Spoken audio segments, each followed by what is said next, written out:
Welcome back. Time to shine. What an epic throwback to 2017. And listen, you almost got to jog the mental Rolodex, but we talk about it all the time. We've seen Carson Wentz perform at that MVP level under Frank Reich before. 4 years ago with the Philadelphia Eagles. So we expect him to dominate this season. Time right now for a sizzling shine 9 of my 2021 NFL MVP dark horses. And yes, Carson Wentz is on the list. He was the worst quarterback in the NFL in 2020. But you don't have to guess what he's going to be with Frank Reich and now the great talent around him in Indianapolis. I expect big things out of Matt Ryan, big things out of Myles Garrett. Justin Herbert is sensational. Listen, Jameis Winston is going to win that job. I don't want to hear about Taysom Hill. I think he's going to have a monster season. You can read the full article that I wrote over at NFL.com. But my number one dark horse MVP candidate is my guy, Dak Prescott. I think Dak Prescott is going to have a monster season. Listen, Dak Prescott is healthy. Dak Prescott is right in terms of his contract. Finally, for the first time in his career, he can take a breath. He is going to have gobs of talent around him on offense.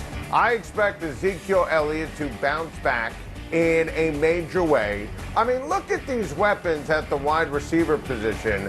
Plus, it's the first full offseason where he can work with Mike McCarthy. I think the Dallas Cowboys are going to win the NFC East going away. So I think that our guy, Dak Prescott, will be in the conversation all year for the MVP in the NFL. How about LeBron James? Wow, vintage king. LeBron James drilled a bomb of a three with the shot clock winding down to bust up a ball game tied at 100 with 58 seconds to go. An insane shot right over Steph Curry. He pulled the Steph over Steph. The Lakers beat the Warriors in come-from-behind fashion in the play-in game to clinch the 7 seed and set up a first-round matchup, which is going to be delicious with the Phoenix Suns. LeBron was absolutely incredible last night. He started slow, so did the Lakers, but James finished with a triple-double, played amazing defense, and that incredible shot, the longest go-ahead shot in the final 3 minutes of his career. Of course, LeBron instantly pointed to his eye as the shot went in and mouthed he can't see, and after the game said he was seeing 3 rims as a result of getting hit by Draymond Green a minute earlier. LeBron made it about himself instantly. This is why people loathe him, but it's why at the end of the day, because of his play, you gotta love him and respect him as the second greatest player in NBA history. It was a tale of two halves for LeBron and the Lakers. They were down 13 at halftime. The team was shooting a pathetic 32% from the field, but LeBron got going. And Anthony Davis went from passive jump shooter to aggressive monster down low, and that really changed everything. The Lakers are vulnerable. Everything changed when they clamped down on defense, and that's not a surprise. Frank Vogel's Laker defense, sensational all year. AD and LeBron were great. Alex Caruso, Wesley Matthews, too. And look, when the team plays defense like that, and you get LeBron and AD playing sensational basketball on offense late, here's what you scream. The Lakers are back. The Warriors had them on the ropes, and they couldn't kill them. This first-round matchup with the Suns, oh, it's going to be a show. It's going to be a bloodbath. Phoenix is excellent. They're loaded with stars. Chris Paul, Devin Booker, Ayton, Bridges. But the Lakers are a monster favorite as a 7 seed. Minus 300. This according to our good friends over at Caesars William Hill. First time in 30 years a 7 has been favored over a 2. But it's the Lakers. It's the champs. It's the defense. And love them or loathe them, it's LeBron.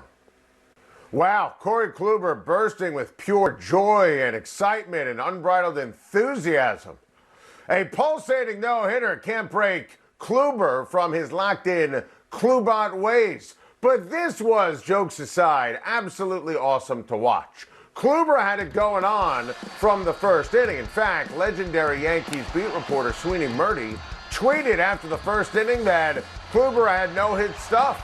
This was very cool. Kluber is a star. What have I said on Time to Shine for years? When Kluber is Kluber, the Indians back in the day are going to dominate. He was special in Cleveland in round two Cy Youngs, but the injuries took over, and he literally pitched one inning for the Rangers last season.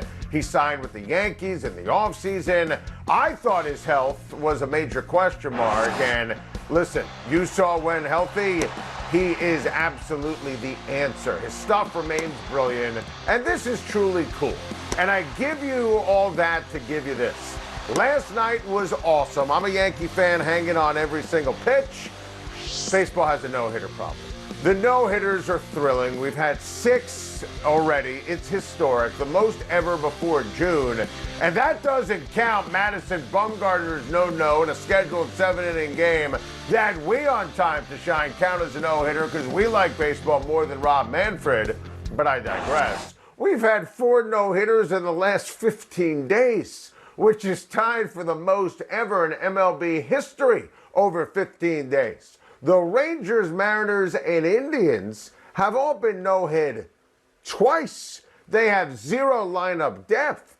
Baseball literally messed with the ball. Then you factor in the spin rate, you have that dopey shift, and you have these results in 2021. You realize 24% of at-bats ended a strikeout? That's absurd. Home runs are down significantly. Kluber was awesome. He's a great pitcher with great stuff, and it's a great story. But this trend is not great for baseball. All can be true.